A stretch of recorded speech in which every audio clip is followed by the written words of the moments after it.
మహాప్రవక్త ఖలీల్ జిబ్రాన్ సందేశాలు. గురువులు. నేను వడవడా వాగేవారి నుంచి మౌనంగా ఎలా ఉండాలో నేర్చుకున్నాను. అసహనంగా ఉండేవాళ్ల నుంచి సహనంగా ఎలా ఉండాలో నేర్చుకున్నాను. నిర్దయుల నుంచి దయామయుడుగా ఎలా ఉండాలో నేర్చుకున్నాను. స్వార్థపరుల నుంచి నిస్వార్థంగా ఎలా ఉండాలో నేర్చుకున్నాను. వీళ్ళంతా నాకు గురువులు కనుక వీళ్లకు నేనెప్పుడూ రుణపడి ఉంటాను. ప్రేమ. ప్రేమ అంటే ఐక్యత. ఆ ఐక్యతలో ఇద్దరి ఆత్మల మధ్య కొంత ఖాళీ ఉంచుకోండి. ఆ ఖాళీలో స్వర్గం యొక్క పవనాలను నాట్యం చేయనివ్వండి, మరి సముద్రాన్ని ప్రవహించనివ్వండి. ఈ ఐక్యతలో మీ ఇద్దరూ కలిసి సరిక్రొత్త సంగీతాన్ని సృష్టించండి, కాని అందులో ఎవరి బాణీ వారిదే ప్రత్యేకంగా ఉంచుకోండి. మీ హృదయాలను ఒకరికొకరు ఇచ్చిపుచ్చుకోండి, కాని వాటిని పరస్పరం చెప్పుచేతల్లో బంధించుకోకండి. ఇద్దరూ కలిసి వాటిని జీవితం యొక్క చెప్పుచేతల్లో ఉంచండి. ప్రేమ అనే ఐక్యతలో ఇద్దరూ కలిసి నిలబడండి, కాని ఒకరికొకరు కాస్త ఎడంగా నిలబడండి. ఎందుకంటే పెద్ద పెద్ద భవనాలకు ఆధారంగా ఉండే స్తంభాలను కూడా కాస్త ఎడంగానే నిర్మిస్తారు.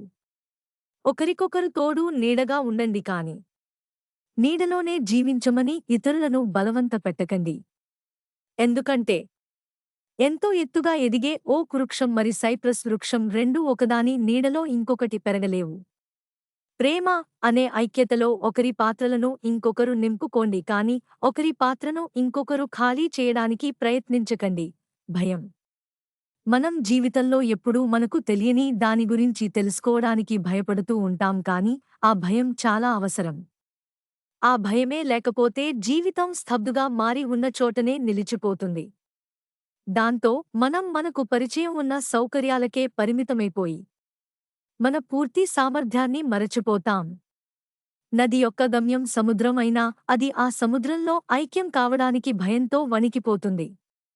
వణుకుతూనే తాను ప్రవహిస్తూ వస్తోన్న దారిని వెనుకకు తిరిగి తిరిగి చూసుకుంటుంది. భయపడుతూనే అడవులు, కొండలు, వాగులు, వంకలు, ఊళ్ళు పట్టణాలు అన్నీ దాటుకుంటూ చివరికి విశాలమైన సముద్రాన్ని చేరుకుంటుంది. ఇక ఇప్పుడు ఇందులో కలిసిపోయి నన్ను నేను కోల్పోవడం కంటే వేరే దారిలేదు అనుకుంటూ తన అస్తిత్వాన్ని మరి తన ఉనికిని కోల్పోతోన్న భయంతో మరి బాధతో అది ఆ మహాసముద్రంలో కలిసిపోతుంది. అలా పుట్టెడు భయంతో సముద్రంలో కలిసిపోయి తన అస్తిత్వాన్ని కోల్పోయిన నది అప్పుడు గుర్తిస్తుంది అసలు తానే సముద్రం అని అంటూ భయం యొక్క అవసరాన్ని చాలా చక్కగా వివరించారు ఖలీల్ జిబ్రాన్. మనం కూడా మనలో ఉన్న భయాన్ని ఒక ఆయుధంగా మలచుకున్నప్పుడు మన జీవితంలో మనకు తెలియని ఎన్నో క్రొత్త విషయాలను తెలుసుకుంటూ పరిపూర్ణత దిశగా ప్రయాణం చేయగలుగుతాం. ఈ భయం అన్నదే లేకపోతే ఉన్నదాంట్లోనే సంతృప్తి పడిపోయి జీవితంలో ఎదుగు బొదుగు లేకుండా ఎక్కడ వేసిన గొంగళి అక్కడిలాగే జీవిస్తాం. తల్లిదండ్రులు, పిల్లలు. మీ పిల్లలు మీ పిల్లలు కారు. వాళ్ళు తమ జీవితాలను జీవించడానికి ఉవ్విళ్ళూరే జీవితం యొక్క సంతానం.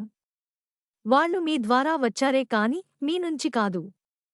అందుకే వాళ్ళు మీతో కలిసి ఉన్నా సరే మీకు చెందినవాళ్లు కారు. వాళ్లకు మీరు మీ ప్రేమనే ఇవ్వగలరు, కాని మీ ఆలోచనలు కాదు. మీరు వాళ్ళ శరీరాలనే పోషించగలరు, కాని వాళ్ళ ఆత్మలను కాదు. ఎందుకంటే మీరెన్నడూ చూడలేని మరి కలగనలేని భవిష్యత్తులో వాళ్ళ ఆత్మలు సేదదీరుతూ ఉంటాయి.